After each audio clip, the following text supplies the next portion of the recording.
Les opérations de fracturation hydraulique réclament entre 20 000 et 40 000 m3 d'eau par puits, l'équivalent de 10 à 20 piscines olympiques, ce qui n'est pas sans poser de problème dans des régions arides ou désertiques. Bien qu'élevées en apparence, ces quantités restent pourtant modestes quand on les compare aux usages agricoles, industriels ou domestiques. 20 000 m3 d'eau, c'est l'équivalent agricole de 33 tonnes de blé, mais de seulement 4 tonnes de riz. C'est aussi l'équivalent industriel de 250 tonnes d'acier, mais de seulement 17 tonnes d'aluminium.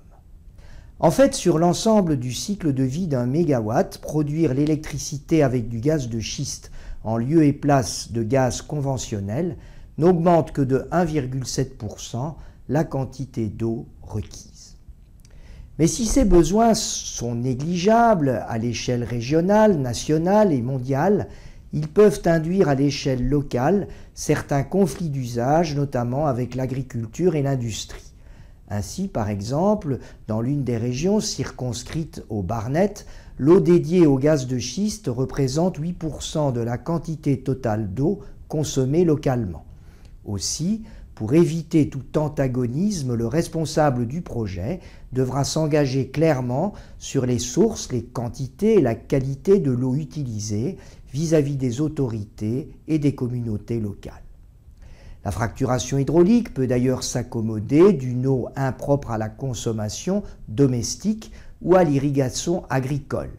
Ainsi, par exemple, peut-on utiliser l'eau de mer en proximité des côtes ou les eaux saumâtres des aquifères profonds. Mais la phase d'utilisation ne couvre qu'une partie de la problématique de l'eau. Le fluide de fracturation injecté dans le puits contient en moyenne, rappelons-le, 90% d'eau, 9% de sable et 1% de produits chimiques. Ce fluide peut-il polluer les nappes phréatiques peu profondes? Le robinet en feu, Gazland, s'articule autour de l'idée que le fluide de fracturation ou le gaz remonterait jusqu'en surface pour se retrouver dans l'eau du robinet. D'une part, les roches-mères se situent à des profondeurs comprises entre 2500 et 3500 mètres.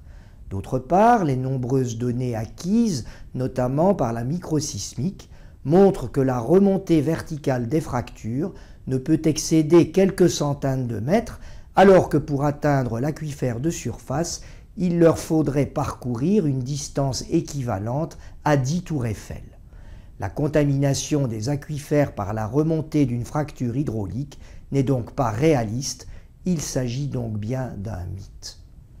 Et pourtant, c'est cette problématique mythique qui a le plus occupé le terrain médiatique.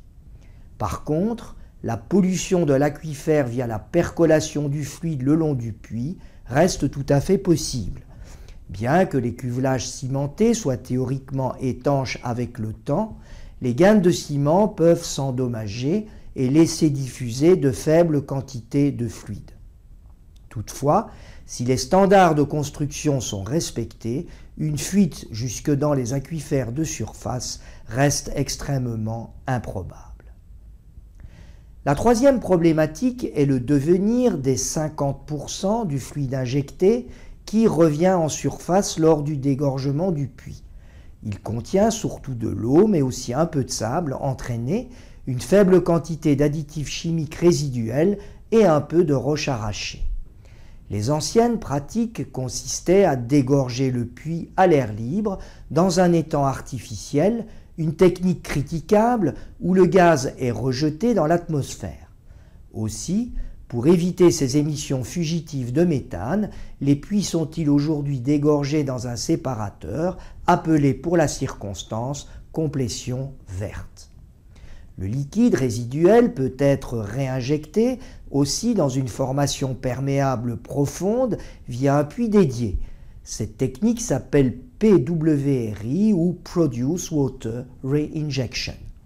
Mais à la réinjection, on préfère récupérer le fluide et le traiter afin de le réutiliser pour la prochaine opération de fracturation. Vous trouverez les informations détaillées dans mon ouvrage « Gaz et pétrole de schiste en question » paru aux éditions Technip. Il est disponible en français et en anglais, en librairie et sur le net. Je vous donne rendez-vous dans 2 semaines pour un nouvel épisode. Il sera consacré à la problématique de la sismique induite lors du développement des gaz et des pétroles de schiste.